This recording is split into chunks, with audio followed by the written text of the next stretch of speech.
Assalamualaikum. Okey, hari ni Abang Jam mari buah baja pokok pisang. Letak baja baja bakar. Letak baja bakar kat pokok pisang. Tu antara yang kita letak baja bakar. Kebetulan tempat bakar sampah kat rumah tu banyak baja bakar. Jadi kita letaklah baja bakar. Pokok pisang ada lebih kurang dalam 150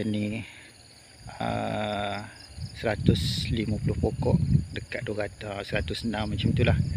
Jadi ingat tu, daripada baja bakar tu membazir, tak tahu nak buang kat mana, baik letak kat pokok pisang kan. Jadi hari ni Abang letak kat pokok pisang. Hari ni bawa dalam berapa tadi? Dalam 15 guni. Boleh tahan. Penat juga. Sebab angkut tak pakai kereta sorong, angkut dengan tangan macam tu je. Kena macam tu lah, tak satu-satu. Sambil-sambil tak dicuci cuci pokok pisang, daun pisang yang kering. Yang ni yang bau tebang. Bau tebang tu tengok anak pun dah ada, letak banyak sikit bagi dia subur, kan, mempercepatkan orang kata pembesaran anak-anak pisang yang baru. Yang ni pun nampak alhamdulillah pokok matuah.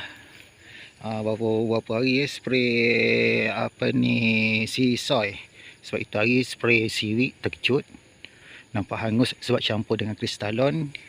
Lepas tu lepas 2 minggu Abang just spray sea soy campur dengan racun serangga je, kan. Harap-harap dia dapat merawat balik pokok yang terkejut, kan. Tak pasti kenapa dia terkejut, tapi kalau nak ikut tu, yang terkejut tu lebih kepada anak pokok master.